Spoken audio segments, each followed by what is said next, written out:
Shalom, selamat pagi saudara-saudaraku yang terkasih di dalam nama Tuhan Yesus Kristus. Kembali kita berjumpa dalam acara The Good News Program, yaitu program kabar baik. Bersama saya, Pastor Andre Roland Klein.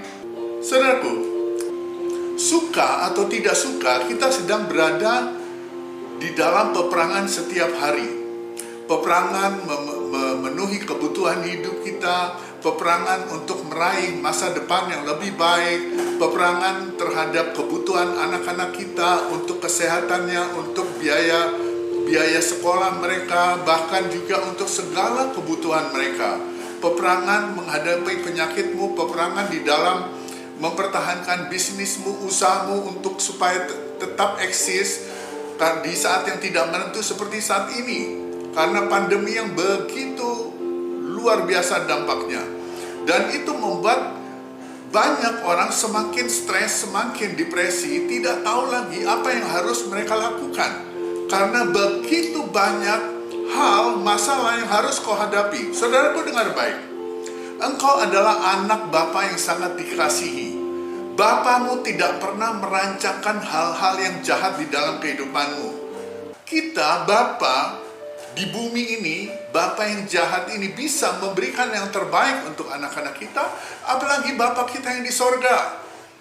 Itu sebabnya firman Tuhan berkata, sebab aku ini mengetahui rancangan-rancangan apa yang ada padaku mengenai kamu. Demikian firman Tuhan, yaitu rancangan damai sejahtera, bukan rancangan kecelakaan, untuk memberikan kepadamu hari depan yang penuh dengan harapan. Mungkin sekarang Anda akan berkata, bagaimana mungkin saya diangkat menjadi anak? Karena saya masih sering melakukan dosa. Bagaimana mungkin saya diangkat jadi anak? Saya masih melakukan dosa-dosa seksual, suka nonton majalah porno, suka melihat film-film porno, segala sesuatu yang bersifat pornografi.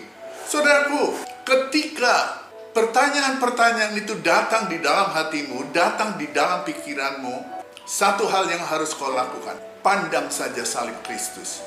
Di sana segala dosamu, kutuk, kematian, penghukuman, sakit penyakit, kelemahanmu sudah dipakukan di atas kayu salib, dan semuanya sudah dibayar lunas oleh Tuhan Yesus Kristus. Amin. Itu sebabnya ketika engkau menerima Yesus sebagai Tuhan dan Juru Selamatmu, engkau diberi kuasa untuk menjadi anak-anak Elohim, yaitu mereka yang percaya dalam nama Tuhan Yesus Kristus. Sadar atau tidak, segala sesuatu yang terjadi ini ada dalam sepengetahuan atau kontrol Tuhan. Bahkan jauh sebelum hal ini terjadi, Tuhan tahu persis apa yang belum terjadi dan apa yang akan terjadi. Tuhan tahu akhir dari segala sesuatu, dari apa yang dijadikan sampai selama-lamanya. Tuhan hidup di luar rentang waktu, karena Tuhanlah yang menciptakan waktu. Amin. Tuhan yang menciptakan dunia ini dengan segala waktunya. Dia juga merancang semuanya, seluruhnya menurut blueprint dari Elohim. Bahkan ketika dia merancang hal yang begitu indah. Tetapi karena dosa, engkau mengalami banyak hal penderitaan. Jadi saudaraku, ketika Anda berhadapan dengan semuanya itu, jangan takut, karena kamu adalah anak Elohim, Sang Pencipta dan Penguasa alam semesta ini. Karena engkau adalah anak, maka segala persoalan atau perperanganmu atau masalah-masalah besarmu adalah peperangan Tuhan, adalah masalah Tuhan. Mari kita perhatikan kehidupan seorang raja Yehuda yang bernama Yosafat. Yosafat adalah raja Yehuda pengganti Asa. Asa adalah ayahnya. Yosafat adalah raja Yehuda yang luar biasa. Dia adalah raja yang hidup taat dan takut pada Elohim. Dia menjauhi hal-hal yang jahat. Dia menjauhi segala penyembahan-penyembahan berhala. Itu sebabnya Elohim memberkati dia begitu luar biasa. Akibatnya, saudaraku, Yosafat hidup dalam kemurahan Elohim yang begitu dahsyat.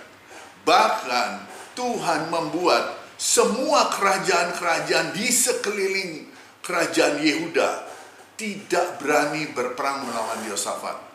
Tuhan membuat Yosafat menjadi raja yang amat sangat kuat. Ia memiliki tentara pahlawan-pahlawan yang gagah berani berjumlah kurang lebih 1 juta lebih. Dan dengan kekuatan yang seperti itu, apakah yang dia takutkan? Tapi perhatikan ini. Pada satu ketika Yosafat diserang oleh musuh yang sangat besar jumlahnya. Itu tertulis di kitab Tawarikh 2 pasal 20. Suatu musuh yang begitu luar biasa, Bani Moab, Bani Amon, dan juga orang-orang Meunim. Suatu laskar yang besar datang dari seberang laut Asin. Mereka datang dan menyerang Yosafat, dan mereka sekarang ada di Haeson Tamar atau di En-Gedi. Yosafat menjadi takut, lalu mengambil keputusan untuk mencari Tuhan. Perhatikan, ketika Yosafat menjadi takut, dia mencari Tuhan. Yosafat mencari Tuhan Elohimnya dan memohon pertolongannya. Bukan hanya Yosafat, tetapi juga dia memerintahkan seluruh penduduk Yehuda untuk mencari Tuhan, merendahkan diri di hadapan Tuhan. Mereka penduduk Yehuda bersama istri dan anak-anak mereka. Dan apa yang terjadi ketika mereka merendahkan diri? Tuhan menjawab doa Yosafat. Beginilah firman Tuhan. Jangan kamu takut dan terkejut karena laskar yang besar ini. Sebab, perhatikan, sebab bukan kamu yang akan berperang, melainkan Tuhan Elohimmu. Itu janji Elohim yang begitu luar biasa. Elohim katakan apa? Bukan kamu yang berperang, tapi aku yang berperang. Jadi peperangan itu adalah milik Elohim, Tuhan katakan. Lalu berturutlah Yosafat dengan mukanya ke tanah, seluruh Yehuda dan penduduk Yerusalem, mereka sujud di hadapan Tuhan dan menyembah Dia. Kemudian orang Lewi mulai bangkit, berdiri dan menyanyikan pujian-pujian bagi Tuhan Elohim Israel dengan suara yang sangat nyaring. Dan keesokan harinya, ketika Yosafat maju berperang melawan musuh-musuhnya, Yosafat beserta seluruh pasukannya lengkap berdiri di hadapan para musuhnya.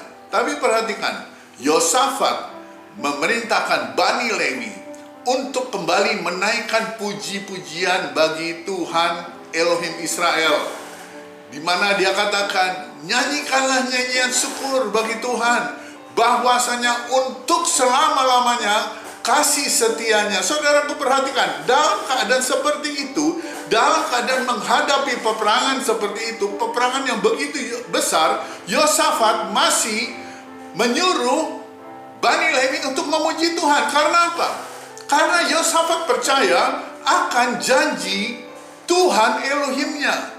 Dia memuji Tuhan bahwasanya untuk selama-lamanya kasih setianya. Dan apa yang terjadi? Ketika pujian itu dinaikkan, Elohim melakukan penghadangan terhadap musuh-musuh Yosafat. Bagaimana terjadi? Mereka saling membunuh satu dengan yang lain. Yosafat dan pasukannya diam di tempat dan hanya melihat bagaimana musuh-musuh itu saling membunuh, dan Tuhan Elohim memberikan kemenangan besar bagi Yosafat. Dan bukan itu saja, ketika orang Yehuda, Raja Yosafat tiba di tempat para musuhnya, semua musuhnya sudah mati. Mereka saling membunuh karena Tuhan Elohim yang melakukannya. Kemudian saudaraku, Yosafat bersama pasukannya menjarah seluruh barang-barang musuh mereka. Dan pada hari yang keempat, mereka berkumpul di tempat itu dan mereka mulai memuji Elohim, menyanyikan pujian-pujian syukur.